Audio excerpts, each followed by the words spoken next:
Anyone can sell electronics. At Electronics Expo, they do more than sell products. They design, install, and support complete technology solutions. From home theaters and whole home audio to lighting, shades, automation, networking, security cameras, and premium entertainment systems. For over 22 years, they've helped thousands of homeowners experience technology at its very best. See the difference for yourself. Visit their Wayne or Paramus stores in New Jersey or shop now at electronicsexpo.com. Want to elevate your travel experience? Here's how. With a Delta SkyMiles Reserve American Express card, you can relax before your flight in the Delta Sky Club with up to 15 visits per medallion year. And now through July 15th, 2026, you can earn up to 125,000 bonus miles, so you're closer to your next adventure. The Delta SkyMiles Reserve card. Check out the new design at www.delta.com/Spotify. Minimum spending requirements and terms apply. The Stone Zone, entertaining and informative on the Red Apple Podcast Network.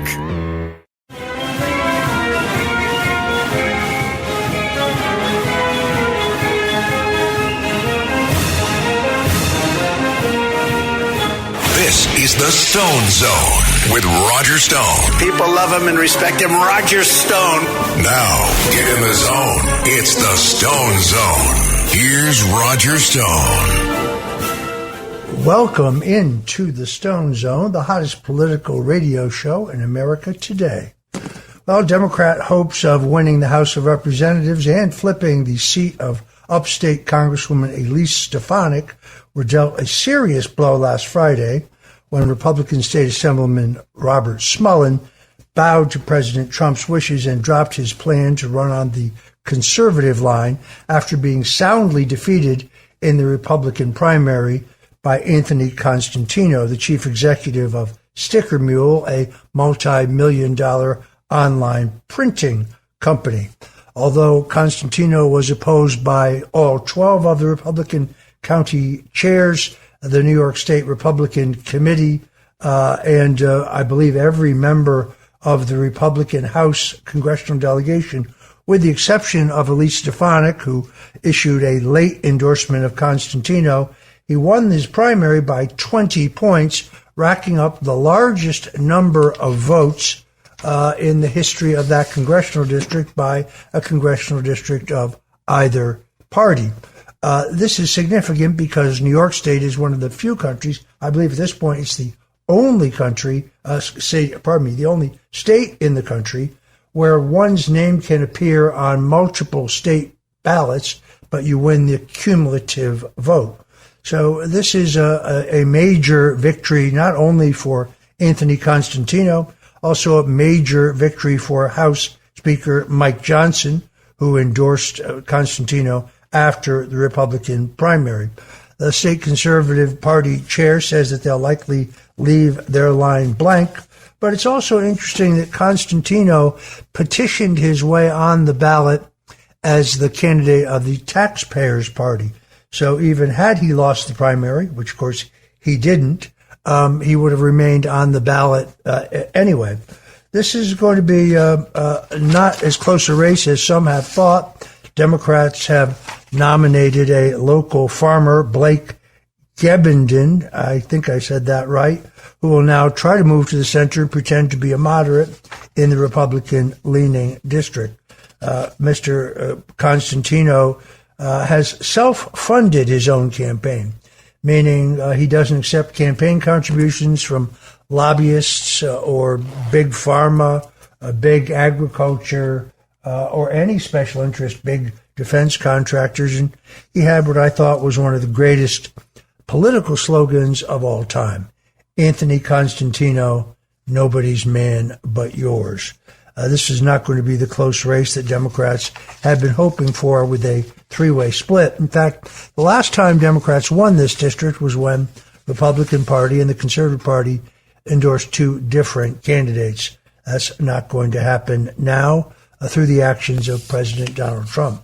Meanwhile, President Trump marked the official launch of Trump accounts on Monday, hosting the heads of the New York State Stock Exchange and NASDAQ in the Oval Office and symbolically ringing the opening bell, but doing it from the White House.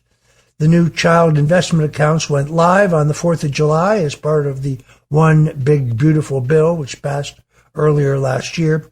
Under this program, every eligible U.S. citizen born between January 1st, 2025 and December 31st, 2028 will receive a Trump account, which is seeded with a one-time $1,000 federal deposit from the government. Parents will be able to contribute up to $5,000 per year, with up to $2,500 coming from an employer tax-free. Children under 18 who were born before 2025 can also open accounts, although they will not receive the federal seed money. The White House Council on Economic Advisors projects that a child whose family contributes the annual maximum could have more than $300,000 on hand by age 18 and roughly $1 million by age 28, depending, of course, on market returns.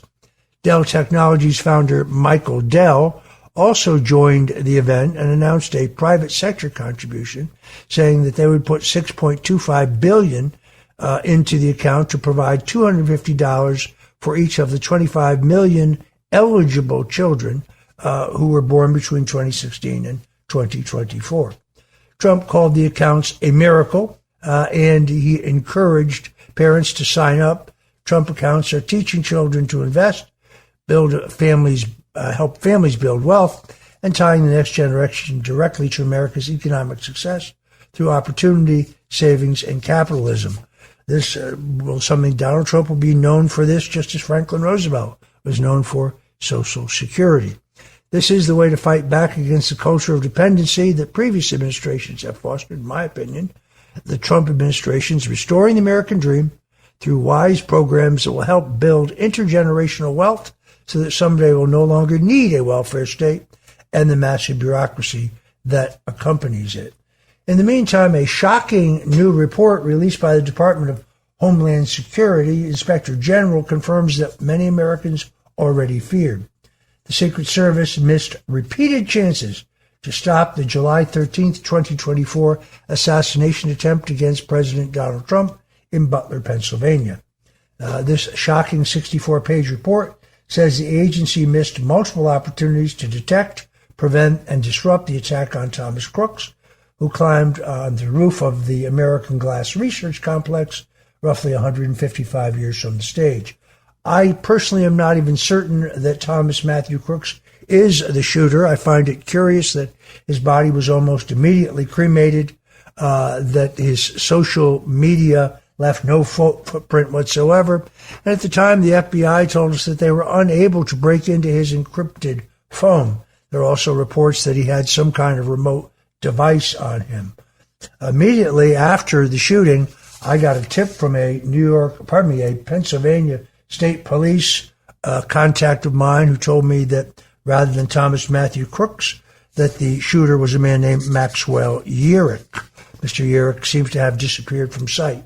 I think this warrants more investigation. It is suspicious to me that we now learn that there was no communications room set up by the three federal agencies charged with protecting Donald Trump, then candidate Trump, former President Trump. That means that the state, local, and federal police were all on different radio frequencies and therefore could not communicate with each other. So there were multiple reports just from common citizens of a man on a roof, a man with a rangefinder up to 90 minutes before the shooting. Yet for some strange reasons, the Secret Service took no action. According to investigators, this was referred to a Secret Service supervisor who was handed the task in turn to a counter-drone operator who worked for the Secret Service. According to the report, that operator searched online for the location, was still searching when Crooks actually opened fire. 2 minutes later, Crooks fired 2 8-rounds, grazing President Trump's ear, killing one rally goer, firefighter Corey Compentori, and injuring others before being shot by a counter-terrorist. My question remains, if the counter-terrorist had the shooter, let's assume it was Mr. Crooks for the sake of this discussion, in his sights, Why did he wait for him to get off 8 rounds before killing him? The report also found that there were 102 radio transmissions about crooks which never reached the Secret Service personnel because, as I said, no joint communications room had been established with local agencies. Warnings include reports of a man with a rangefinder, a man on the roof, and finally a man with a long gun for up to 90 minutes prior to the shooting. This is not a lack of warning. This was a catastrophic failure to act. The American people deserve accountability because protecting a president, especially one facing unprecedented political hostility, cannot be treated after an afterthought. I'm afraid this is going to end up really being like Lee Harvey Oswald and President John F. Kennedy. And I'm afraid decades from now there will still be uncertainty about who really shot the president. The good news is we thank God that he was unkilled. Meanwhile, President Donald Trump and the Israeli Prime Minister Benjamin Netanyahu are expected to meet in the upcoming days following what appears to be an important clarification of the U.S.-Israeli relationship. Trump told Axios the two leaders should meet after the returns from the annual NATO summit in Ankara, Turkey. The comment came after Netanyahu called to congratulate President Trump on America's 250 Independence Day celebration. And what a celebration it was. The commander-in-chief also made it clear who is setting the terms for this meeting. Of the conversation, President Trump said, "We get along very good. He knows who the boss is." That is such vintage Donald Trump. In recent weeks, U.S.-Israeli relations have reportedly been a bit strained over the Trump administration's push for a U.S.-Iran memorandum of understanding to end that war, a U.S.-mediated ceasefire in Lebanon. Kudos to Secretary of State Marco Rubio for that incredible accomplishment, and concerns inside Israel that premature diplomacy could leave Iran's nuclear threat unresolved. This has caused some to question whether the tail was wagging the dog in the situation, but now President Trump is putting those rumors to rest. Meanwhile, some Israeli leaders have argued that military pressure should continue until real change occurs in Tehran. But President Trump has learned from the foreign policy mistakes of the past. He will not commit us to endless foreign war with boots on the ground. He will not get mired in another endless war where it will be waged at the expense of the American people. Israeli security is incredibly important. I agree with that, but American interests must always come first. Netanyahu's office said the Prime Minister praised the United States as a guarantor of global freedom and said Israel deeply values the close relationship between the two countries during their conversation. The two leaders agreed to meet soon in the United States, as soon as President Trump is never going to outsource American policy to any foreign leader, and Israel must realize that. He's reminding allies and adversaries alike that America first means that we lead, our allies respect us, and peace comes through strength, not weakness, chaos, or blind loyalty. Meanwhile, a new White House report released on Independence Day is taking direct aim at the Smithsonian Institution, accusing the National Museum of American History of being captured by a radical left-wing ideology. It was only weeks ago that the Smithsonian and the National Museum of American History incorrectly reported that President Richard Nixon had been impeached, when in fact he resigned ahead of impeachment. Further effort to destroy his public image, as if they haven't done enough damage to it as already. The report, titled Saving America's Story, argues the museum has moved away from honoring America's founding, its achievements, and its national heritage, and instead now promotes a narrative designed to devalue the country and demoralize our citizens.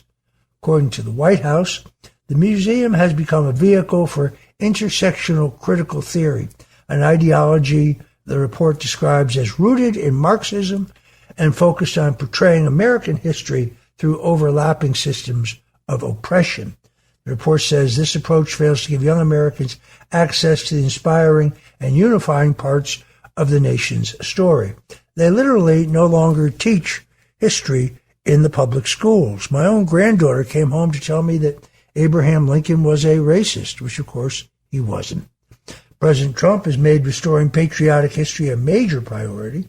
In March, he signed an executive order called Restoring Truth and Sanity to American History, warning that revisionist, anti-American narratives that cast America's founding principles as racist, sexist, oppressive, or irredeemably flawed should be rejected. The Independence Day report claims that the National Reviews of American History, paid for with your tax dollars, has minimized the founders, problematized the American 250th anniversary, removed American history from its mission statement, and promoted activist messages on race, immigration, and gender. The Smithsonian has long influenced school curriculum and public understanding of the American story. The fact that they are acting essentially as a subsidiary of the recently busted Southern Poverty Law Center, where they were actually going out and paying white supremacists in order to create a problem that they could then raise money to solve, should tell people a lot. The president wants to make America patriotic again, and he's reportedly very, very angry about these efforts to rewrite America's history. Taxpayer-funded institutions like the Smithsonian and like the Museum of American History should tell the truth about America's past and our historic story. They should never teach children to despise their country. That only happens in countries that are seized from within.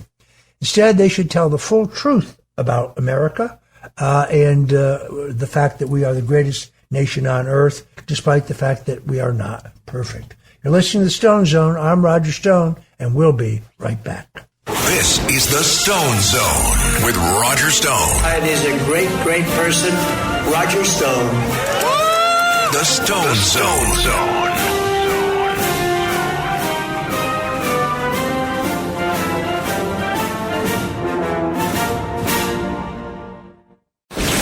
The Stone Zone.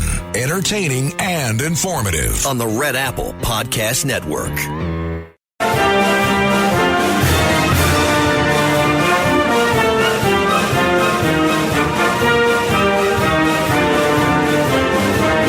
This is the Stone Zone. Now, get in the zone. It's the Stone Zone. A man who's gone through hell, but he's kept going. Smart and he's strong and people love him. Not everybody, but people love him and respect him. Roger Stone. Where's Roger Stone? Here's Roger Stone. So I hope you and your family had a joyous and celebratory 250th anniversary of the United States. I love a good hot dog. I admit the only time I ever had them really was at ball games. And when I went out to the grocery store, I got some dogs, I got some rolls, I got some of the brown mustard, but I forgot the sauerkraut. My wife sent me back to the grocery store to get the sauerkraut. And I like the kind of hot dog, that kind of snaps when you bite it. And I get them about once a year, but we definitely had them yesterday, along with some of the most incredible fireworks that we've ever seen. If you saw the fireworks display on the mall, I think it was the greatest in American history. Many on the left tried to denigrate President Trump over ramping up the celebration of our 250th anniversary, but I had a great time. I hope your family did as well. It is a reminder, I can tell you firsthand, when your freedom is threatened, and they tried to frame me in the Russian collusion hoax, I was looking at 7 to 9 years in prison for a crime I did not commit, you really get an appreciation of freedom and what it's worth. That's what I celebrated yesterday with my family. That and the fact that God answered my prayers and I survived this extraordinary injustice. That plus 2 or 3 really, really good dogs. I'm no Joey Chestnut. I didn't like the guy who won the hot dog eating contest, but I did put quite a bit away yesterday. Listen to the Stone Zone. I'm Roger Stone. When we come back, a terrifying poll shows that almost half the American people don't know what the July 4th holiday was really about. We'll be right back to tell you all about it right here in the Stone Zone. Don't go away. The Stone Zone. Entertaining and informative. On the Red Apple Podcast Network.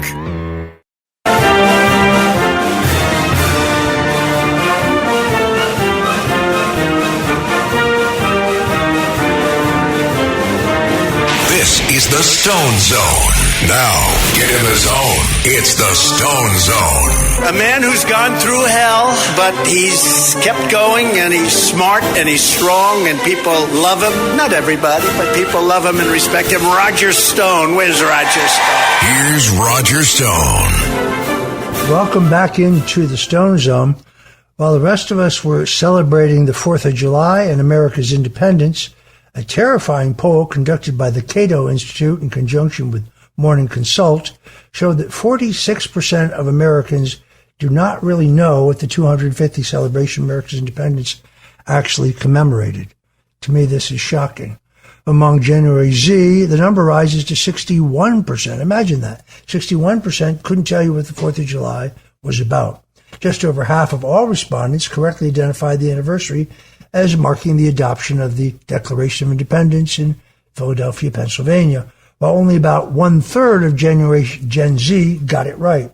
These results are a warning sign of something I spoke about earlier in the show, and that is that our public schools no longer teach American history, and when they do, they teach a stilted, biased, politically correct, woke version of it.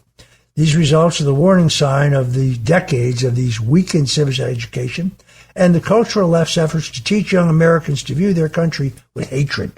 Instead of learning about the founding era patriots and the sacrifices they made for our liberty, they're leaning on drivel like gender-bending, DEI, and Marxist critical theory and other crazy heresies upon our nation.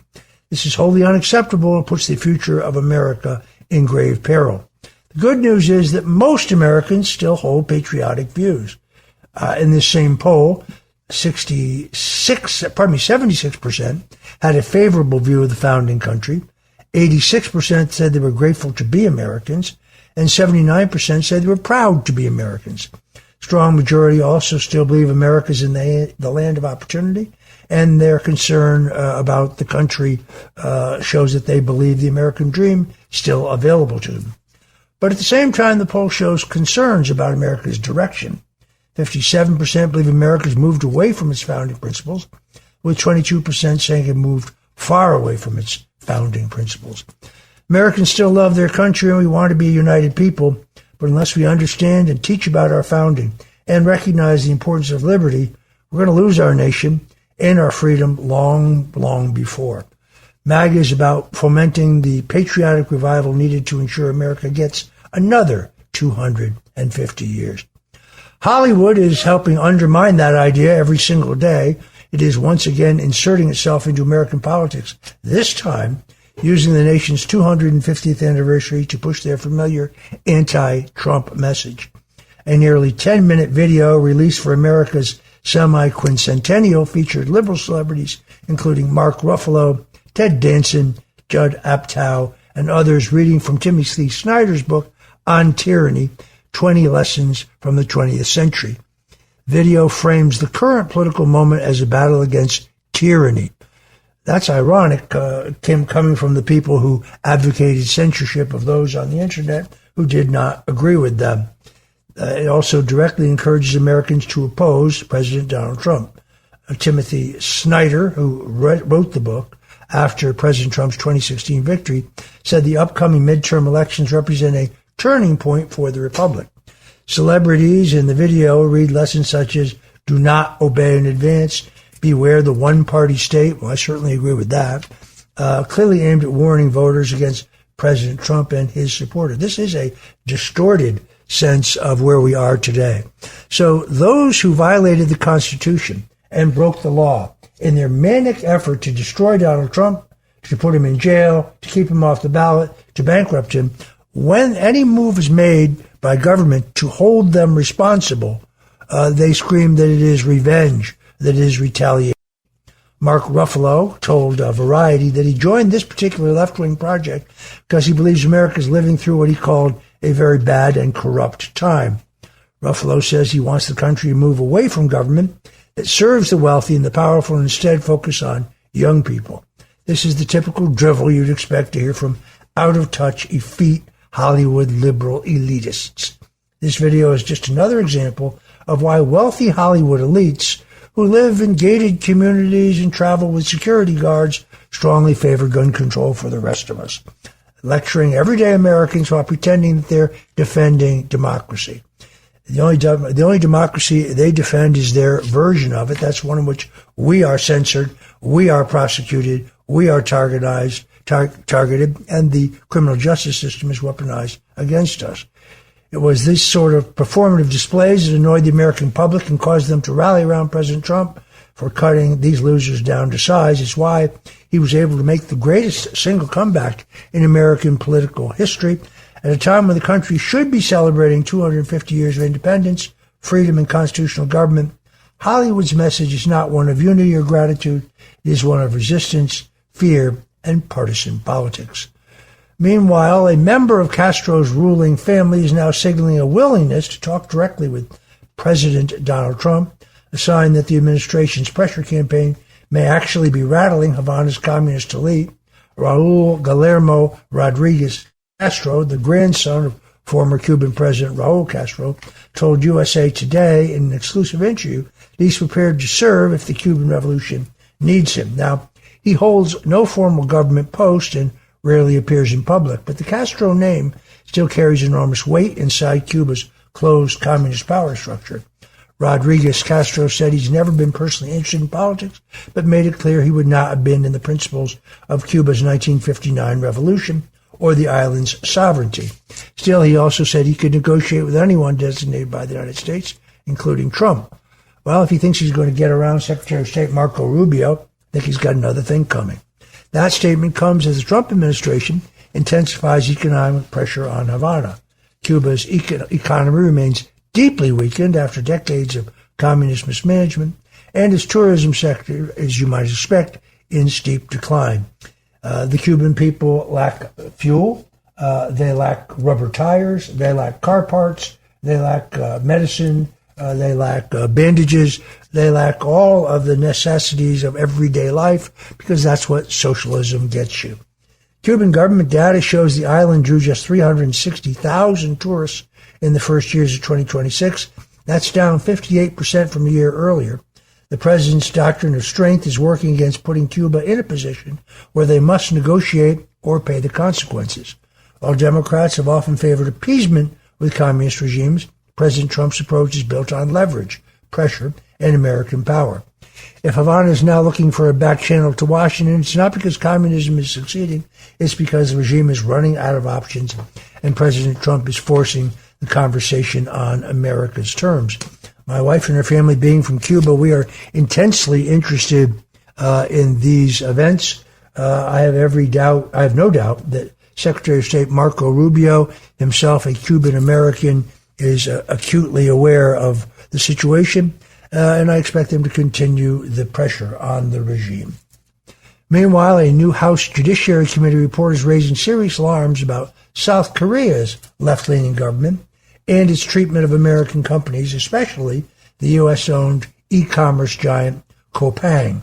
Coupang, often called the Amazon of Korea, was recently hit with a roughly $410 million privacy fine, the largest in South Korea's history, after a data breach involving a former Chinese national employee occurred. According to the committee report, that former employee improperly accessed customer data and later hid a laptop containing stolen information in a river in China. The report says that South Korea's National Intelligence Service pressured the company, Coupang, to retrieve the device, allegedly leading to a covert recovery mission on Chinese territory. But when the company, Coupang's interim CEO, Harold Rogers, testified that Korean officials instructed the company to recover the data, South Korean officials denied it and called for perjury charges. Republican argument makers laud that this is part of a broader pattern. South Korea's current left-wing government is using digital regulations and competition policy to target American businesses while drifting closer and closer to communist China.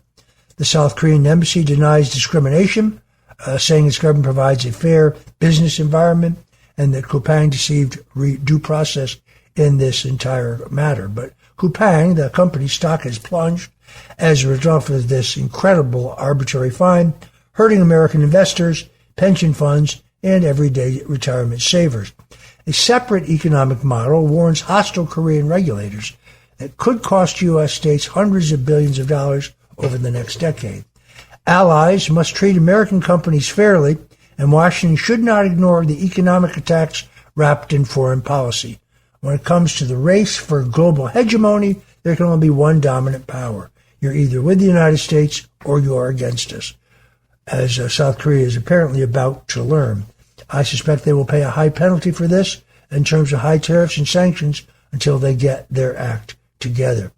Meanwhile, the Trump Justice Department is drawing a firm line in defense against American sovereignty, formally warning the International Criminal Court that it has no authority over U.S. citizens. In a June 29th letter to the International Criminal Court President, Judge Tomoko Arcane, Acting Attorney General Todd Blanche declared that the United States will not cooperate with the International Criminal Court investigation, proceedings, summons, or arrest warrants involving Americans. Blanche made it clear that because the United States never ratified the Rome Statute, the treaty that treated the ICC, the court in The Hague, has no jurisdiction over U.S. persons anywhere in the world. Acting Attorney General Blanche accused the Hague-based court of acting in an increasingly lawless and illegitimate manner, citing selective enforcement and concerns about the court's credibility, impartiality, and political bias.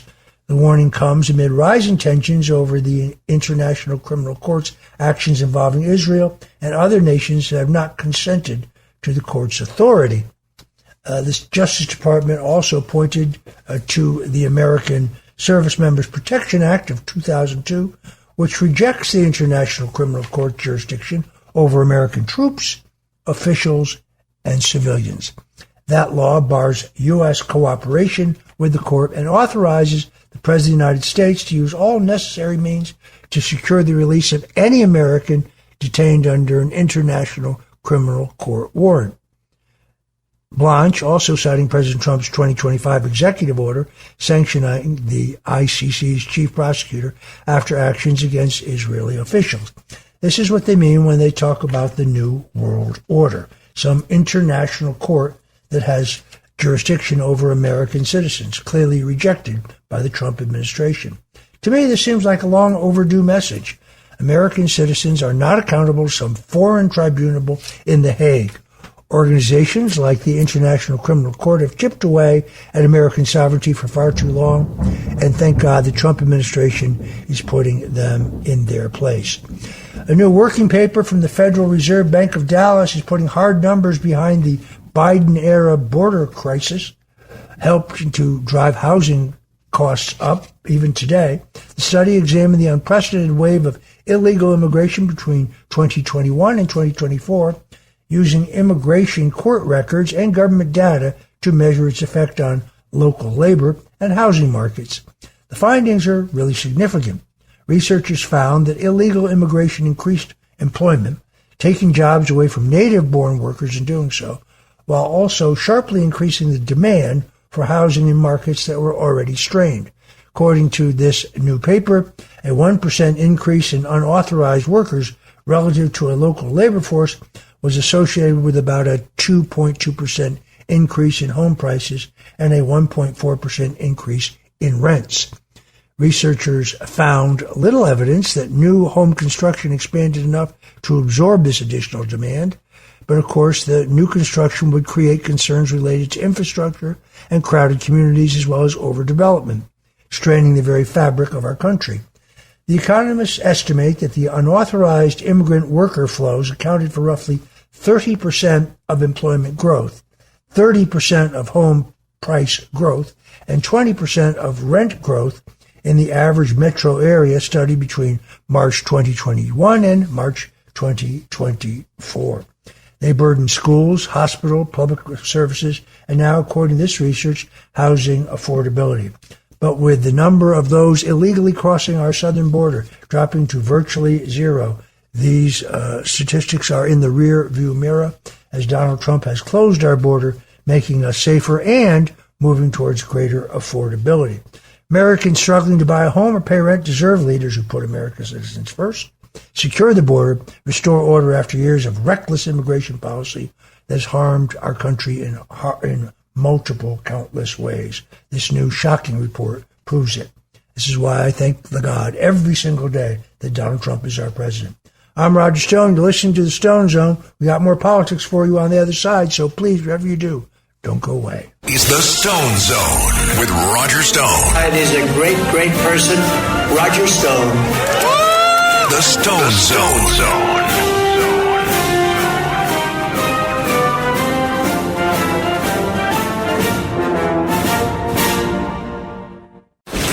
The Stone Zone.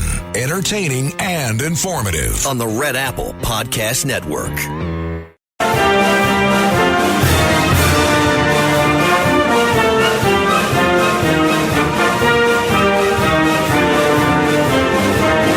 This is the Stone Zone.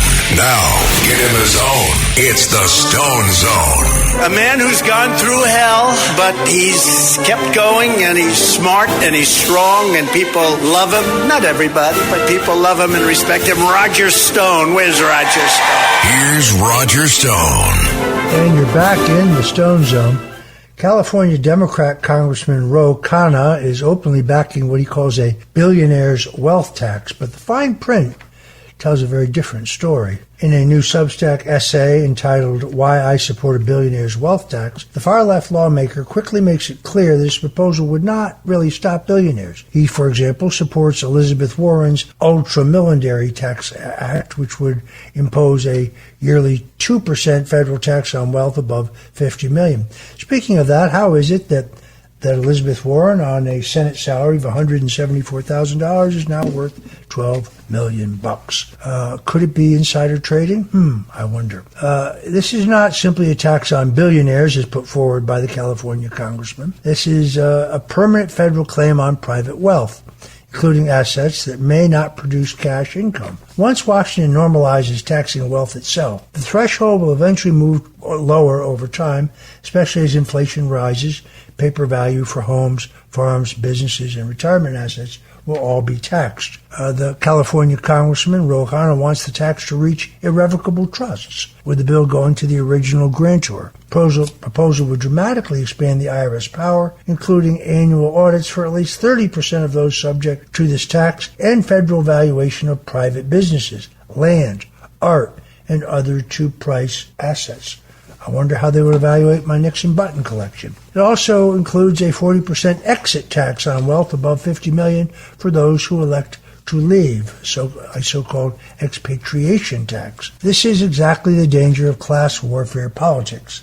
Democrats sell these schemes as taxes on the ultra-rich, but the real principle is your property ultimately belongs to the government. That's the underlying philosophy, whether it's cash income or whether it's something of value.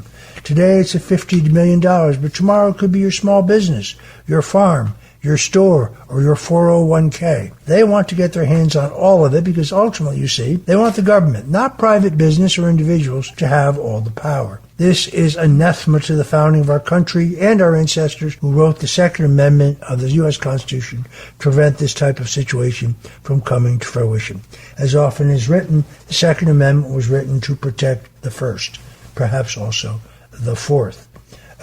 Meantime, socialism continues to take a stronger hold in the Democrat Party, according to a new Economist YouGov poll. Shows the far-left Democratic Party has really taken control. The poll asked Americans whether they would ever vote for a socialist candidate who identified as a socialist, and among Democrats, among all voters, 45 said yes, 29% said no, and 26% said they were unsure. But it is among Democrats that we see the shocking numbers. 62% said they would vote for a socialist, while only 11% said they would not. Among self-described liberals, support actually climbed to 73%. Even 64% of 2024 Kamala Harris voters said they would back a socialist candidate. By contrast, 85% of Republicans and 95% of Trump voters rejected the idea of voting for a socialist. The survey also found Democrats, this is shocking, more likely to choose socialism over capitalism, saying 34% claiming socialism as a superior and fairer system, with only 22% choosing capitalism. Proves what I've said many times here in the Stone Zone. The old Democratic Party of John F. Kennedy, Robert F. Kennedy, President Harry Truman, a party that believed in God, capitalism, free enterprise, a strong national defense, and was stoutly anti-communist. That Democrat Party no longer exists. Today they are the party of AOC, Rashida Tlaib, Bernie Sanders, that pompous old windbag, and Zoran Mamdani. This stage sets the stage for a classic confrontation this November between Donald Trump's vision for America and what the Democratic Party offers us, which is socialism, Marxism. I'm Roger Stone. Thanks for joining us today in the Stone Zone. Until tomorrow, God bless you and Godspeed. Thanks for listening to The Stone Zone with Roger Stone. You can hear The Stone Zone with Roger Stone weeknights at 8 on 77 WABC. If you like the podcast, share it with your friends and listen anytime at WABCRadio.com and download the WABC Radio app. Hit that subscribe button on all major podcast platforms. Plus, follow WABC on social on Instagram, TikTok, Facebook, and X. See you next time for a new episode, so you never have to wonder. What the heck is going on here?